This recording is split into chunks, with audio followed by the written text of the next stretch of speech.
내 하나님 여호와께서 내게 주시는 땅에 들어가거든 너는 그 민족들의 가증한 행위를 본받지 말 것이니 그의 아들이나 딸을 불 가운데로 지나게 하는 자나 점장이나 기름을 말하는 자나 요술하는 자나 무당이나 진언자나 신접자나 박수나 초혼자를 너희 가운데 용납치 말라. 이런 일을 행하는 모든 자를 여호와께서 가증히 여기시나니 이런 가증한 일로 말미암아 네 하나님 여호와께서 그들을 내 앞에서 쫓아내시느니라. 너는 내 하나님 여호와 앞에서 완전하라. 내가 쫓아낼 이 민족들은 기름을 말하는 자나 점장이의 말을 듣거니와 내게는 내 하나님 여호와께서 이런 일을 용납하지 아니하시느니라. 아멘. 하나님께서 우상을 경계하시는 내용을 우리가 신명기를 다루면서 계속 확인하고 있습니다. 하나님께서 이 우상을 경계하시는 이유는 인간은 본성적으로 자기의 욕심을 향하여 그 욕심을 채우려고 하는 습관을 가지고 있고 그 욕심을 채우기 위하여 하나님조차도 우상으로 만들어버리는 그런 놀라운 능력을 갖기 때문입니다. 그 증거 중에 하나가 야곱, 아까 우리 시편 읽을 때 야곱의 이름을 이스라엘로 이름을 바꿔주신 게 바로 그 의미입니다. 이스라엘의 뜻이 하나님과 겨루어 이기었다. 하나님은 우리를 사랑하시고 우리를 은혜로 대하시며 우리를 소유하시는 자로 계시려고 하는데 우리는 그 하나님을 우리를 소유하고 우리가 소유한 하나님을 보지 않고 우리에게 복 주고 우리에게 은혜 주는 요술램프의 진리로 생각하고 있기 때문에 그와 같은 생각을 도무지 굽히지 않는다. 끝까지 굽히지 않는다 라는 의미로 하나님께서 하나님의 천사와 야곱이 씨름한 이후에 얻게 된 이름이 이스라엘입니다. 자, 하나님께서는 이스라엘 백성들을 출애굽을 보이시고 출애굽할 때 10가지 재앙을 보셨죠? 그때 애굽의 신들을 굴복시키셨습니다. 여기서 애굽의 신들을 굴복시키셨다는 그 의미는 사실은 우리가 연구해서 알게 되는데 우리 10가지 재앙은 피, 개, 이, 파, 악도, 고부배, 장 이렇게 해서 10가지 재앙이 있죠? 피의 재앙, 개구리, 이, 팔이 이렇게 쭉 넘어가죠. 이것들이 애굽이 믿는 신들이고 맨 마지막에 장자의 죽음 바로 전에 흑암이 있죠. 흑암. 그러니까 애굽의 최고의 신의 이름이 바로 이 해예요. 태양, 라라고 하는 신이 태양신이에요. 순서대로 신들을 깬 다음에 마지막 최고의 신인 라를 깨고 그 다음에 하나님의 은혜를 생각하게 하시기 위해서 마지막 10번째 재앙의 장자라고 하는 재앙을 보여줍니다. 이거는 뭐냐면 신들의 권세, 신들의 능력, 신들의 힘을 꺾고 그보다 더 능력 있는 이가 하나님이라고 하는 선포의 의미가 있습니다. 그래서 하나님의 통치로 이스라엘 백성들을 데리고 들어가시는 사탄의 권세 아래 있던 하나님의 백성들을 데리고 나와 하나님의 통치로 이끌고 가신다라고 하는 이런 선포의 의미가 바로 출애굽입니다. 근데 가나안을 들어갈 때는 지금 오늘 본문과 같이 그와 같은 성격이 아닙니다.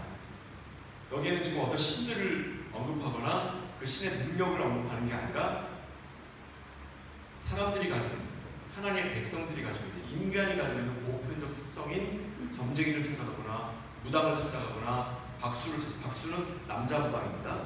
남자 무당. 보통 무당이 여자인데 박수는 남자 무당. 이 박수 무당이 무당보다 힘이 더 세다고 해서 따로 이름을 쓰는 거예요. 박수를 찾아가거나 혹은 점술가를 찾아가는 이유가 뭐냐?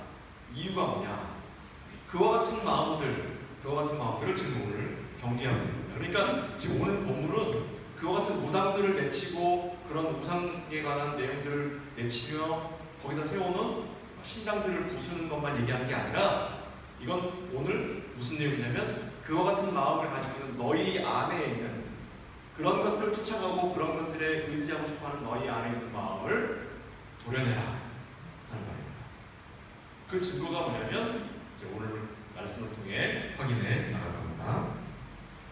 자, 출애굽했음에도 불구하고 40년의 광야 생활을 또 지났음에도 불구하고 그리고 그들이 하나님께서 약속하신 땅 가나안 땅에 들어감에도 불구하고 이스라엘 백성들이 끝까지 포기하지 않는 게 있습니다. 끝까지 하나님이 그 모든 과정을 통해 하나님의 백성임을 증명하시고 하나님께서 능력을 보이셨음에도 불구하고 이스라엘 백성들이 끝까지 포기하지 않는 게 뭐냐면 바로 우상숭배입니다. 하나님 끝까지 우상숭배를 용서치 않는다고 했는데 이스라엘 백성들은 끝까지 우상숭배를 놓지 않습니다.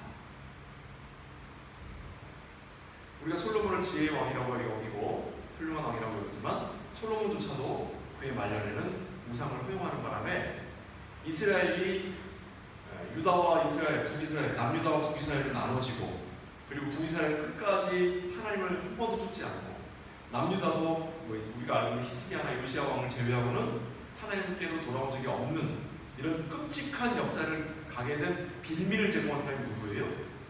솔로몬입니다. 이 솔로몬이 산당을 허용하고 그가 우상을 섬기는 이들을 부인으로 맞았기 때문에 그러니까 한 사람의 인생과 한 사람의 신앙 가운데 그가 하나님의 말씀과 하나님의 지혜를 쫓은 내용과 우상을 섬기는 내용이 함께 있다는 거예요. 마치 누구처럼? 우리처럼. 예수 믿으면 우리의 죽음과 우리의 죄가 끝났죠. 이제 우리는 천국 백성이 되었고 하나님 나라를 약속 받았습니다. 그럼에도 불구하고 우리의 삶과 우리의 습관 안에 여전히 무엇이 남아있냐면 내가 이 시험 봐서 붙을까 떨어질까? 답을 좀 미리 알고 싶어요. 내가 열심히 일했을 때 이것이 나한테 이익이 될 것인가 나에게 손해가 될 것인가 좀 미리 알고 싶어요. 주식을 투자했을 때 그 주식이 오를 것인가 내릴 것인가 미리 좀 알고 싶어요. 이게 모든 인간이 가지고 있는 죄성입니다. 이게 인간이 가지고 있는 본성이에요. 본성. 그리고 그것 때문에 인간이 하나님께 그것을 묻기도 하고 또 목사님한테 상담하기도 하고 목사님도 시원하게 얘기 안 해주고 하나님도 응답을 안 하시니까 그 다음에 어디 가요? 용하다는 사람들을 쫓아가는 거예요. 젊은 사람 지금 타로 좀 한번 안 쳐본 사람이 없을 거고 나이 든 분들 중에 우리도 옛날에는 인터넷 이전 시대에는 전화로 이렇게 누르면 100원 정도 더 떨어지면서 점쳐주는 게 있었어요. 왜 웃지? 나만 하는 줄 알았는데. 또 신문을 사서 보면 띠마다 이렇게 점치는 게 있었어요. 유럽은 어떤 게 있죠? 정성술이 있죠? 정성술. 별을 보고 별자리를 보고 따지고 있어요. 인간은 이게 한국인이든 일본인이든 유럽인이든 미국인이든 소용없습니다. 인간이 가지고 있는 본성이에요. 본성. 뭐예요? 오늘 동쪽으로 가면 길한 사람을 만나지 않는 거지. 나에게 이익이 되는 일이 있을지 손해가 되는 일이 있을지 오늘은 집에만 머물러야 될지 밖에 나가 활동을 해야 될지가 궁금한 거예요. 왜요? 왜요? 우리가 죄인이라서. 자, 그래서 세상 사람들이 믿는 종교는 어떤 성격을 갖고 있냐면 내가 종교를 믿어서 뭘 얻고 싶어 하냐면 그 종교 밖에 있는 복을 얻고 싶어요. 그렇죠? 내가 절에 간다고 절이 나한테 돈 주는 게 아니잖아요. 그렇죠? 절에 가서 돈을 많이 버는 법을 배우는 거지. 어떻게 하면 내가 사람들한테 사랑을 받을까를 그 밖에 있는 걸 얻기 위해 종교를 찾아가는 거예요. 근데 기독교는 어떻습니까? 기독교는 어때요? 생각해보면 기독교 똑같나요? 굉장히 심각한 겁니다. 내가 하나님께 기도해서 성적 올라가게 해달라고 기도하고 하나님께 기도해서 승진하게 해달라고 하고 하나님께 기도해서 올해에는 조금 더 이익이 남게 해달라고 하고 올해는 기도해서 사고가 나지 않게 해달라고 하고 건강하게 해달라고 하고 온통 우리가 하나님께 기도하고 있는 이 모든 내용들이 불교도들이 하는 짓이나 이슬람교도들이 하는 짓이나 무당 찾아가서 하는 짓이 다 똑같은 짓이에요. 이건 신앙이 아니라 종교 활동입니다. 그럼 신앙은 뭐냐? 하나님 자신을 복으로 여기는 거예요.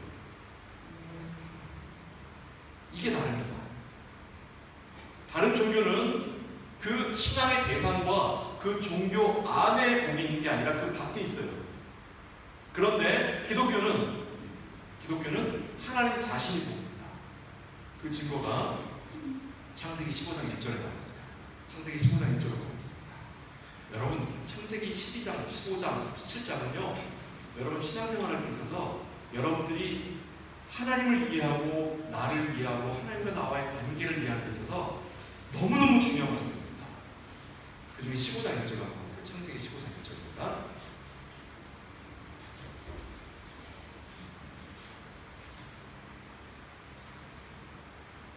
창세기 15장 1절 함께 읽겠습니다. 시작.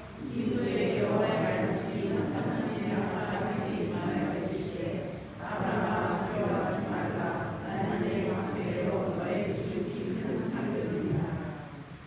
너가 잘했으니 내가 너한테 상을 주리라가 아니라 나는 너의 지극히 큰 뭐라고요? 상을 주리라. 내가 복이라고 내가 하나님이 선언하신 거예요. 우리의 신앙은 하나님을 복으로 여기는 신앙이에요. 하나님을 복으로 여기는 신앙. 그럼 하나님이 어떻게 복이 될 수 있을까요?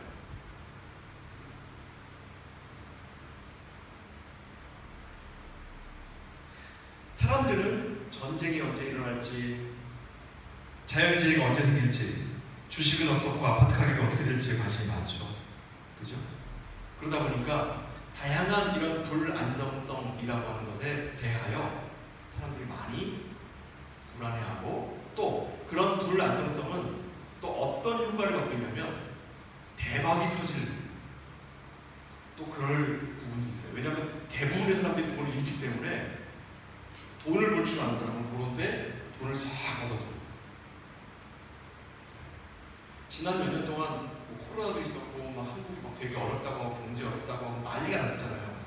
근데 그 일들이 싹 지나고 나니까 오늘날 막 20대인데 스포츠카 막 다 10대씩 갖고 있는 사람이 막 나오는 거예요.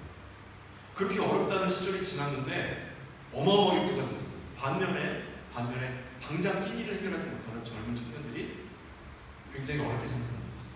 무슨 말이냐면 세상에 나와 있는 재화는 한정되어 있습니다. 세상에 나와 있는 돈은 한정되어 있어요.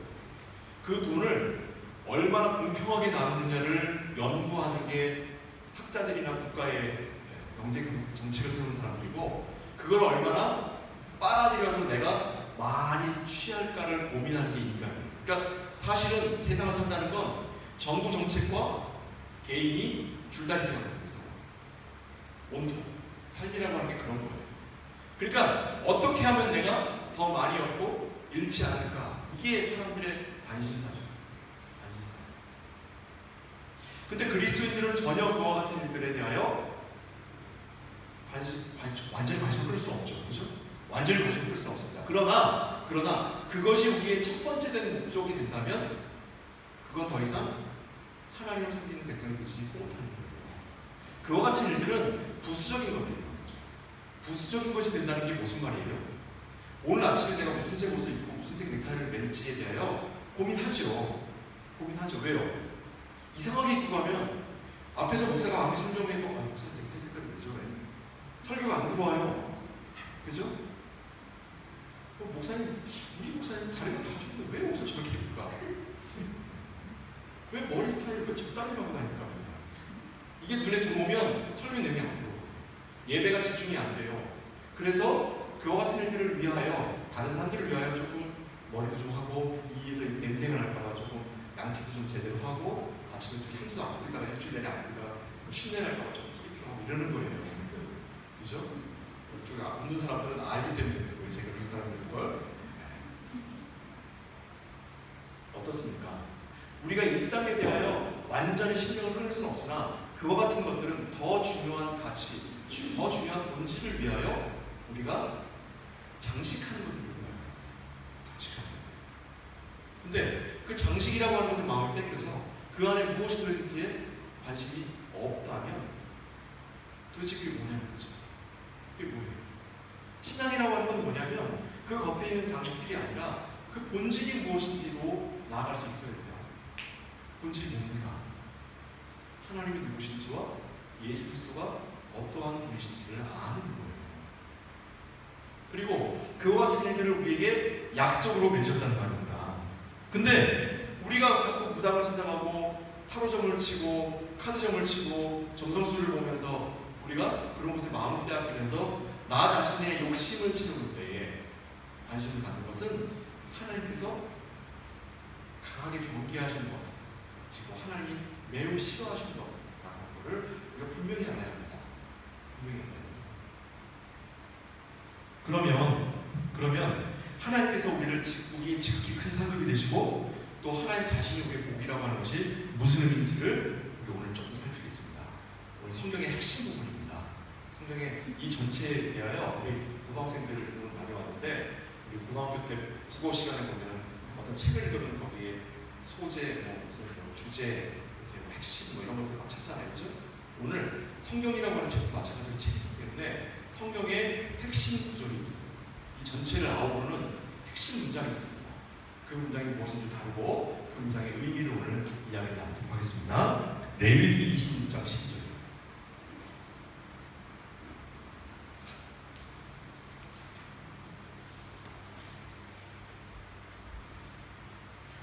Dritte Moses, Kapitel 26, Verse 12. 레위기 26장 12절 말씀입니다. 이 말씀은 여러분 마음에 새겨버리시기 바랍니다. 이 말씀은 여러분 내가 기독교인이라면, 내가 성경을 읽어본 사람이라면, 내가 하나님을 믿는 사람이라면 이 말씀이 내 마음판에 새겨져 있습니다. 자, 함께 읽겠습니다. 시작.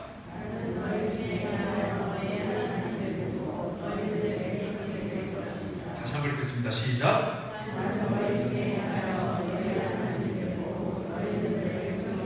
다시 한번 읽겠습니다. 시작.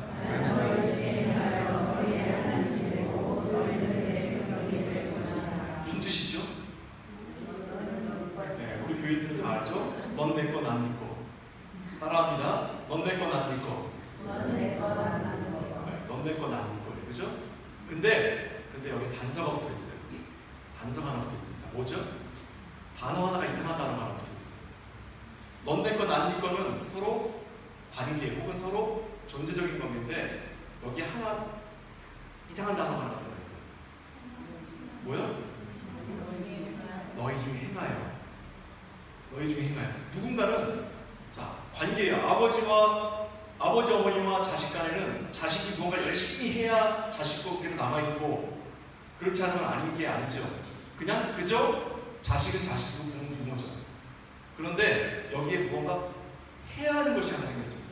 근데 그걸 누가 해야 돼요? 누가 해야 돼요?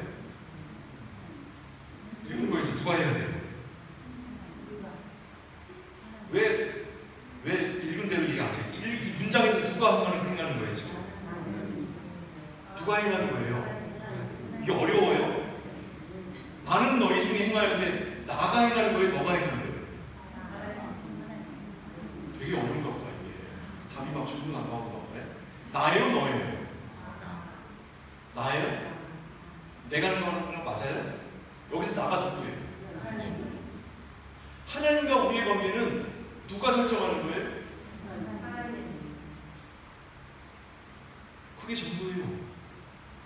그래서 하나님이 우리가 하나님의 자녀인데 하나님이 우리의 아버지이신데 우리가 자꾸 이걸 거절해요. 이걸 거부해요. 어딜 쫓아가요? 털어주고 전화 좀 치고 무당 찾아가고. 여러분 이런 말이 있습니다. 이런 말이 있어요. 우리나라의 무당들 먹여 살리는 사람들이 기독교인이에요. 되게 무서운 말이에요. 무슨 뜻인지 아세요? 종교를 안 가진 사람들은 솔직히 얘기하면 운명에 대해 별로 관심이 없어요. 근데 종교를 가진 사람들은 뭔가 그쪽에 좀 집중이 돼 있어요. 감각이.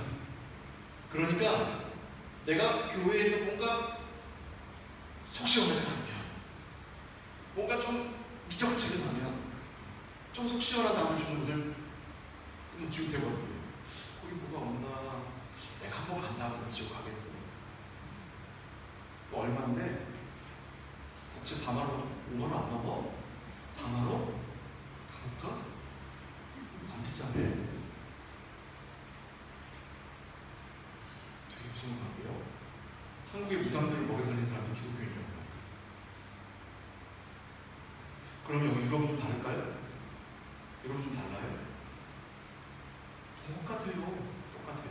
종교에 관심 있는 사람들이 다른 종교에도 관심이 있는 거예요.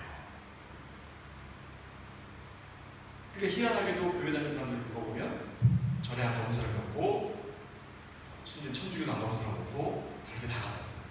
그럼 불교인 사람한테 물어봐요. 교회 가본 적이 없나? 다 또 교회 또 가봤어, 또 가. 그러니까 종교심이 있는 사람들이 대개가 그래요. 근데 기독교도 안 가고 불교도 안 가본 사람들은 물어보면 어릴 때 뭐 대파빵 집에서 교회 가본 적은 있지만 뭐 내가 뭐 교회 가서 뭘 기대해 본 적은 없고 일부러 가본 적이 없어요. 그리고 뭐 가볼 생각도 없어요. 불교도 별로 가볼 생각도 없어요. 그래요. 그러니까 우상숭배라고 하는 건 저 세상 사람들이 저지르는 죄가 아니라 기독교인들이 저지르는 죄예요. 기독교인. 자, 하나님께서 레위기는요. 이 얘기를 한번 먼저 하겠습니다. 우리 성경을 이야기할 때 율법과 복음이라는 말을 하죠. 그죠? 구약은 율법, 신약은 복음 이렇게 얘기해요. 근데 더 집중해서 얘기해서 더 포커스를 맞춰서 율법이 집중적으로 나오는 것이 어디냐면 율법서라고 하는 이름이 붙은 곳이에요. 율법서가 뭐냐면 토라예요. 토라. 처음 5권. 창세기, 출애굽기, 레위기, 민수기, 신명기 5권이 율법서라고 하는 책이고, 복음서라고 하는 책은 신약의 처음 4권이죠. 마태, 마가, 누가, 요한, 그렇죠? 그 중에서도 구약의 율법은 어디에 집중해서 나오냐면 레위기부터 민수기 중간까지 딱 집중해서 율법이 탁 나와요. 그러니까 레위기다라고 하면 율법이에요, 율법. 좀 전에 여러분 읽은 내용이 어디에 나오는 거예요? 좀 전에 우리가 나는 내 것, 너는 내 것, 나는 네 것, 이 본문이 어디 나왔어요? 율법은 우리가 행해야 되는 거예요? 하나님이 행하시는 거예요? 율법은 우리가 행해야 되는 거잖아요. 근데 거기에 나와 있는 핵심 구절이 누가 행하는 거라고 나와요? 이게 옛 언약의 본질이에요. 본질. 응? 너무 깊게 생각하지 않고 여기까지만 다룰게요. 나중에 궁금하신 분들은 민현도교회로 오세요. 자, 그러면 새 언약은 무슨 얘기를 하고 있는가? 이건 옛 언약이잖아요, 그렇죠? 율법이니까. 복음에서는 뭐라고 얘기하느냐? 가봐야 될 거 아니에요. 복음에 관한 설명을 베드로나 뭐 요한이나 바울은 너무 쫙 풀어놨기 때문에 핵심적으로 탁 요약해놓은 구절은 오히려 구약이 있어요. 예레미야 31장 31절. 이건 외우기도 쉬워요. 예레미야 31장 31절.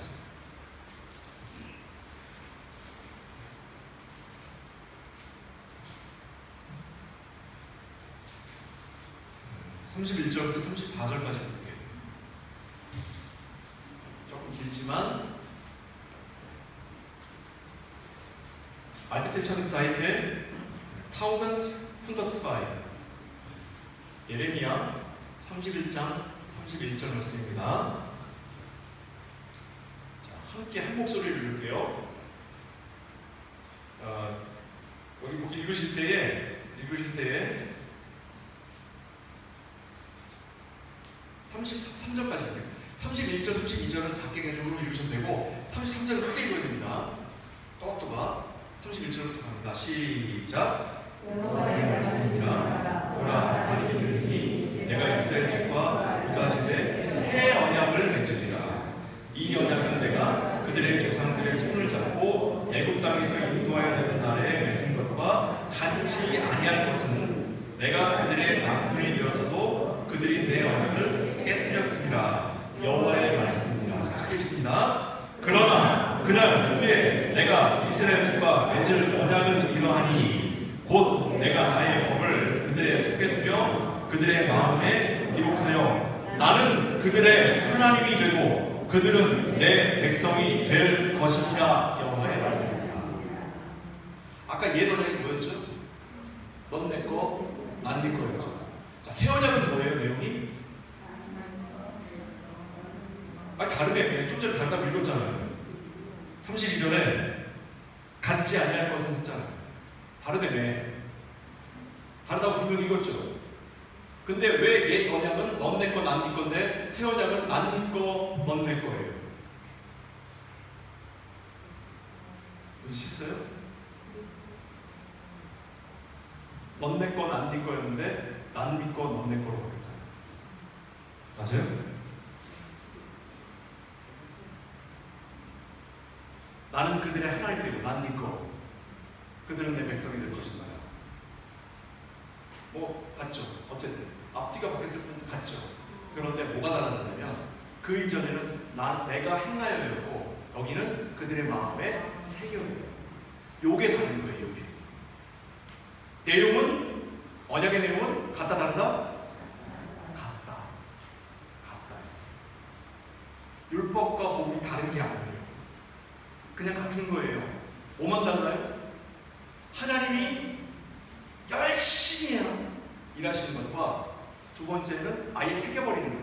열심히 일하는 것만으로는 안 돼요. 이것들이 아주 내가 열심히 일하니까 나를 지들의 못도 아니고로 막 이것들이 해서 마음에 새기는 그런 식의 표현인 거예요. 이게 이제 성경이 우리에게 의인화. 하나님은 원래 전지전능하신 분이어서 이미 인간의 타락을 아시고 인간이 다시 이와 같은 일 가운데 있을 줄 아시고 그가 이미 세상을 창조하실 때부터 우리의 구원과 세상의 종말까지 다 하나님의 뜻 안에 계획해 놓으셨어요. 그러나 우리는 이걸 한 번에 우리가 지식이라고 하는 우리의 지식의 수준이 이렇게 생명책이 있으면 이거를 쫙 보면 한 번에 쫙 이해하지 못해요. 그렇죠? 우리 어떻게 이해해야 되죠? 앞에서부터 읽어나가요. 그래도 맨날 목사님한테 찾아와서 하는 말이 뭐예요? 자, 우리 성경을 열심히 읽어야 됩니다. 맨날 집중거리면서 목사님한테 하는 말이 뭐예요? 목사님 너무 어렵고 이것도 뭔 뜻인지 몰라요. 우리 수준이 그 정도 수준이야. 우리 수준이. 그래서 하나님이 이거를 수천 년을 거쳐 순서를 밟아 하시는 거예요. 하나님이 우리를 구원해 놓으니까 우리가 배신하니까 이것들이 봐라 하고 그때 하나님이 임기응변으로 풀어나가시는 게 아니라 하나님은 다 알고 계시는데 인간이 하나님이 다 아시는 것처럼 우리한테 쫙 보이신다고 우리가 아는 게 아니에요. 우리가 수천 년을 통해 반복적으로 그거를 매 세대마다 반복을 해야만 그나마 조금 숨 거둘 때쯤 눈치나 챌까? 그래서 하나님이 시간과 공을 들이십니다. 무엇을 위하여? 하나님의 언약을 우리의 마음 안에 새기십니다. 우리는 새 언약을 받은 자들이지만 새 언약은 옛 언약을 취소시키고 새 언약으로 바뀐 거예요? 아니면 옛 언약을 계승하는 겁니까? 계승하는 거예요. 세상의 법은 계약서를 어제 썼는데 오늘 새 계약서를 가져와서 다시 서명을 하면 옛 계약서는 어떻게 돼요? 폐기되죠? 근데 하나님은 인자가 아니시니 그가 한번 행하신 행동과 그가 한번 하신 말씀은 다시 주워담지 아니하시는 것이라 그가 우리에게 언약을 맺으신 그 언약의 내용은 여전히 영원토록 남는 거예요. 그 영원토록 남는 게 옛 언약이고 그 옛 언약을 다시 풀어서 우리 마음 안에 새겨버리신 것이 새 언약입니다. 이해하시겠죠? 내용은 바뀌지 않습니다. 방법만 바뀌는 거예요. 구약은 우리가 열심히 율법을 지켜야 하는 줄 알았는데 그것도 하나님이 행하시는 거죠. 그것조차도 우리가 한 게 아니잖아요. 왜요? 구약 때는 우리가 어린 시절이거든요. 어린 시절에 부모가 너 12시간 되면 점심 먹어. 아침에 8시간 되면 최소한 아침 먹으러 나와. 방에서 나와. 해요. 근데 이제 우리 아들이 16살 때고요. 제가 오후 2시에 아침 먹으러 나와요. 근데 엄마 아빠는 한마디도 안 합니다. 한마디도 안 해요. 왜요? 이젠 지가 알아서 할 때가 됐어요. 지가 밤새 게임을 보면 아침에 이게 하루를 잃어버린 것 같은 느낌이 들 거예요. 언젠가는. 그걸 굳이 설명 안 해도 언젠가 지가 알 거예요. 그죠? 우리 17살 때죠. 다 온 사람들. 그죠? 한 살 많으니까 알죠, 여러분은? 그죠? 1년만 더 살면 알 거예요. 그죠?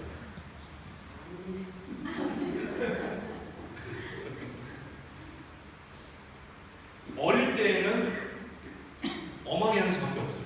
왜요? 그렇게 해야 몸에 습관이 배니까. 물이 펄펄 끓고 있는데 기어가고 거기다 손을 얹으려고 하면 손 못대게 해야지. 엄마가 칼을 매일 쓰는 걸 보고 그 칼을 잡으려고 하면 못 잡게 해야죠. 그죠? 못하게 해야죠. 어릴 때에는. 그러나 좀 잘하면 말로 설명하고 칼 쓸 땐 위험하니까 조심해야 한다. 말로 하고 더 잘하면 걔가 이제 저한테 잔소리를 해요. 아빠는 칼 쓸 때 손 좀 조심하면 안 돼? 왜 맨날 칼 만지는 거랑 손을 비워? 그렇게 되죠? 성장하는 그런 거예요. 구약은 우리가 어린 시절이기 때문에, 교회가 어린 시절이기 때문에 하나님이 엄하게 말씀하시는 거예요. 그러나 그 엄하게 말씀하시는 것 이면에 부모가 다 해주잖아요. 기저귀 갈아줘. 오줌 싸고 똥 싸면 기저귀 갈아줘. 배고프다면 입에다 먹여줘. 뜨겁다면 입으로 호해서 입에 넣어줘. 그죠? 그죠? 누가 다 해요? 엄마가 다 하잖아. 아빠는 아무것도 안 하나? 엄마가 다 하잖아. 그죠? 근데 아이 입장에서는 엄마 아빠가 무섭잖아. 신약에서는 이제 어느 정도 성장하는 거예요. 이제 우리가 머리가 끝대로 컸다고 엄마한테 대들어. 엄마 뭐하나? 엄마 아무것도 모르면서. 엄마는 이것도 할 줄 몰라 핸드폰 봐주면서. 그죠? 이런 것도 못해. 착한 아들은 아무 말도 안 하고 하지만 우라통이 터지지 속으로. 지난주에 분명히 가르치는데 또 물어버리고. 이게 지금 4번째가 5번째. 하나님이 우리에게 대하여 대하시는 방식입니다.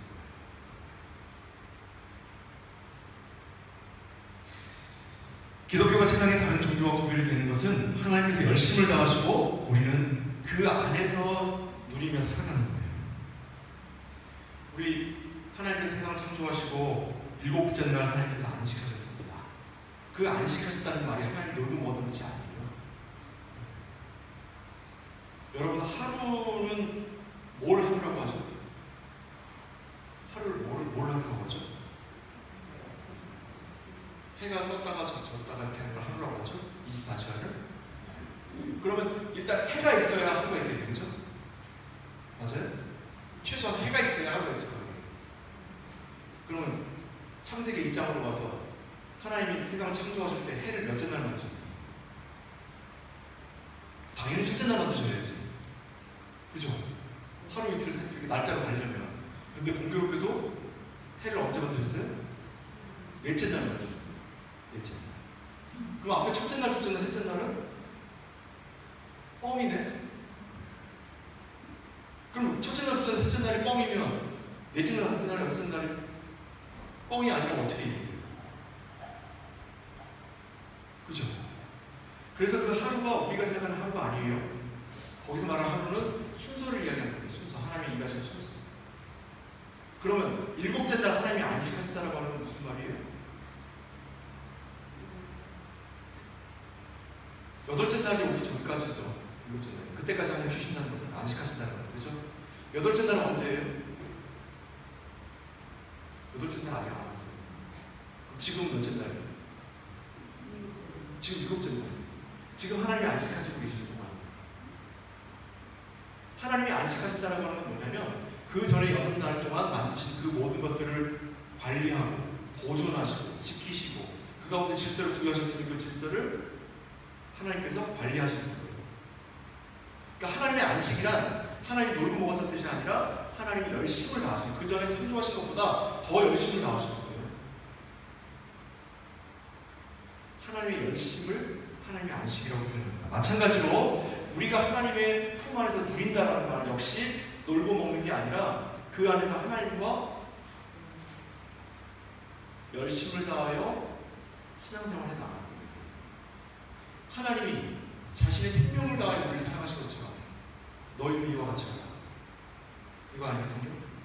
하나님이 자신의 생명을 다하여 우리를 사랑하셨잖아요. 하나님 예수 그리스도께서 목숨을 내놓고 우리를 사랑하셨잖아요. 그래 너희도 나를 사랑하고 너 이웃을 사랑할 때 뭘 내놓고 하라고? 목숨을 내놓고 하라고. 목숨을 내놓으라고 했는데 까짓 이 정도 수고쯤이야 하면 되는 거예요. 왜 내가 붙잡으시라고 했는데 저 인간은 저기서 노닥거리는 거예요? 왜 내가 여기 설거지 하는데 저 인간은 저기서 저 인간은 위가 내 2배나 되는 밥을 2그릇이나 쳐먹고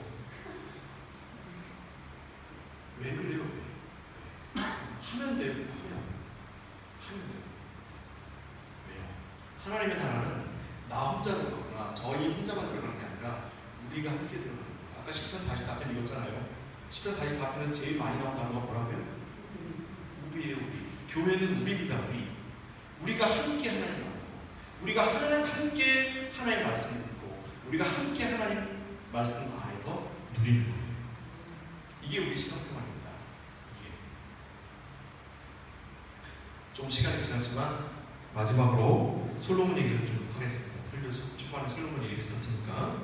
자, 인간의 본성은 아까도 얘기했듯이 인간의 본성은 무시할 수 없습니다. 그럼에도 불구하고 우리가 하나님을 사랑하고 이웃을 사랑하는 데 우리가 생명을 다해야 한다는 것은 그것이 의미하고 있는 바를 우리가 다시 한번 돌이켜 봐야 합니다. 솔로몬 한번 보세요. 열왕기상 3장에 가보면 여러분 그냥 아시니까 솔로몬 얘기 모르는 사람 없잖아요. 열왕기상 펼쳐놓으실 분 펼쳐놓으셔도 되겠고 제가 여러 설명을 드릴게요.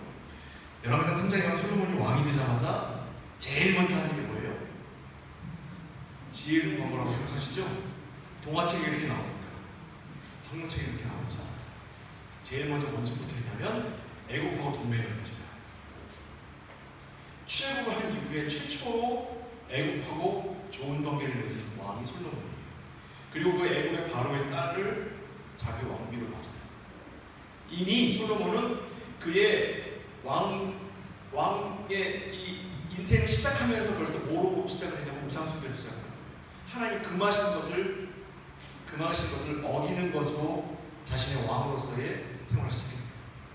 그리고 난 다음에 한 일이 뭐냐면 하나님께 1,000번제를 드리는데 거기서 1,000번제를 드릴 때 1,000번제라는 단어에 우리가 꽂히는데 거기 자세하게 보시면 뭐가 나오냐면 아직 성전이 완공되지도 않았고 아직 왕궁이 완공되지도 않았기 때문에 솔로몬이 산당에서 하나님께 1,000번제를 드렸다고 나와요.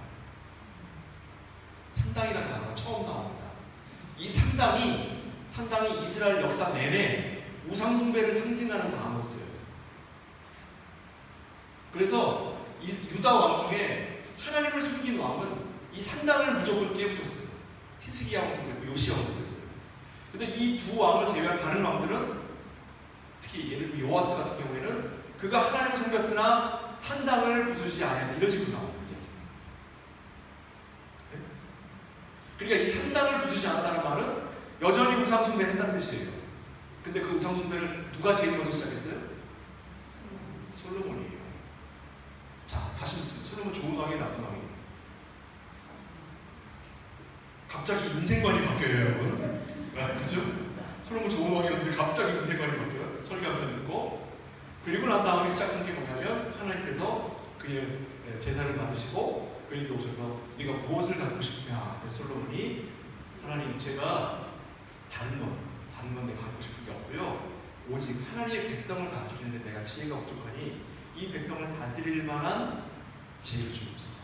지혜란 단어를 솔로몬이 한 것도 아니에요. 그냥 이 백성을 다스릴 만하게 해 주옵소서 이렇게 얘기했어요.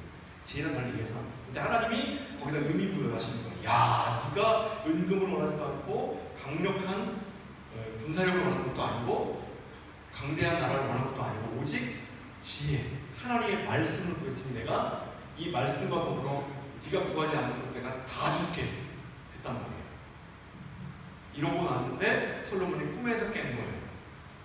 꿈에서 깼어요. 그러니까 앞에 보면은 다른 사람들은 잠을 자다가 꿈속에 이런 얘기가 아니라 보통은 자는 건지 깨어있는 건지 알지 못하는 중에 뭐 이러지만 솔로몬은 이건 기도한 게 아니라 잔 거예요. 그냥 니네 번제 드려 하고 들어가 잔 거예요.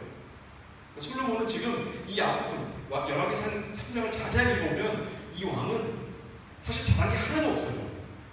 근데 하나님이 그에게 행하여 그의 하나님이 되시는 거예요. 하나님이 오지랖이 너무 심해요. 오지랖이 너무 심해요. 솔로몬이 자기를 사랑하는 줄 그 조그만 거 했다고 사랑하는구나 하고서 가서 솔로몬이랑 부둥켜 안으시는 거예요. 그리고 평생을 솔로몬에게 배신만 당하신다. 그런데 하나님이 솔로몬에게 왜 그런 은혜를 베푸시고 그에게 왜 사랑을 주셨을까요? 왜? 하나님이 솔로몬을 자기 백성으로 삼으셨기 때문에. 여러분, 우리가 신앙생활할 때 있어서 내가 저지른 죄 때문에 하나님 나를 미워할까 제발 두려워하지 마세요. 내가 한 짓 때문에 하나님이 혹시 나 시험에 떨어뜨리는 거 아닌가? 내가 한 짓 때문에 이와 같은 나에게 이와 같은 재앙과 이와 같은 불편함을 주시는 게 아니라 아니에요. 그 일과 이 일은 상관이 없습니다. 상관없는 것을 우리가 연결지으려고 하는 거예요.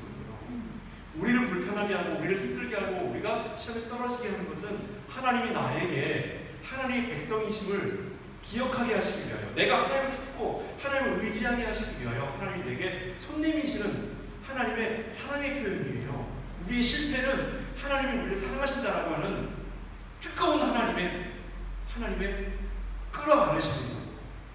우리에게 하나님을 찾으라고 하는 말씀이에요. 우리는 여전히 우리가 잘할 때나 우리가 못할 때나 여전히 우리는 하나님 밖에 있는 자이고 하나님 밖으로 나가려고 하는 자일 뿐인 거예요. 하나님의 마음을 의심하지 마시고 스스로를 돌이켜 내가 과연 하나님의 품 안에 누리고 있는 것인가, 아니면 내가 자꾸 하나님을 외면하고 다른 길로 가려고 하는 것인가 하는 것 가운데 스스로를 돌이키는 모습이 곧 신앙입니다. 우리가 청소년기 때 우리 부모가 진짜 내 부모가 맞나, 진짜로 저 재벌이나 저 권세 있는 사람이 언젠가 큰 리무진 끌고 와가지고 나를 내가 집사한테 잠깐 맡겨놨는데 이제 나랑 같이 이제 집으로 가자. 그런 꿈 안 꾸면서 없죠. 그죠? 웃는 사람 꺾고 저기 무슨 소리가 하는 사람 더 순수한 사람들이에요. 우리 부모가 진짜 내 부모가 맞나 의심 한번 안 해본 사람이 없어요. 그죠? 우리가 신앙생활하면서 하나님이 과연 진짜 살아계신가 아닌가 늘 고민이 되잖아요. 안 계신 거면 내가 지금 이 시간에 여기 앉아서 뭐 하는 거예요? 그건 목사도 마찬가지예요. 목사도 설교 준비하면서 그런 걱정이 들거든요. 우리가 사람이기 때문에, 우리가 죄인이기 때문에. 그러나 그런 마음이 들 때마다 우리가 그런 마음을 하나님께서 쫓아주시기를 구하고 하나님을 다시 한번 생각하게 만드는 것이 우리의 신앙입니다. 우리의 신앙을 딴 데서 찾지 마십시다. 그런 마음의 번민 가운데서 길을 찾아가는 것이 우리입니다. 솔로몬이 구한 지혜는 하나님의 말씀이며 언약이며 계획이며 뜻이었던 겁니다. 열왕기상 3장 14절에 정확하게 나왔어요. 정확하게. 그래서 열왕기상 읽으시면 다른 게 주제가 아니라 3장 14절의 주제입니다. 3장 14절. 우리는 하나님의 소유입니다. 하나님의 왕같은 제사장입니다. 우리를 왕으로 부르셨고 우리를 제사장으로 부르셨고 우리 하나님의 나라의 후계자로 삼으셨습니다. 영원히 살 하나님의 나라의 백성으로 삼으셨습니다. 지금 겪게 되는 이 작은 일들은, 지금 겪게 되는 이 작은 어려움들은 하나님의 나라에서도 우리가 넘어지지 않고 하나님의 자녀다움으로 살아가도록 하시기 위하여 주신 잠시 잠깐 불편함일 뿐입니다.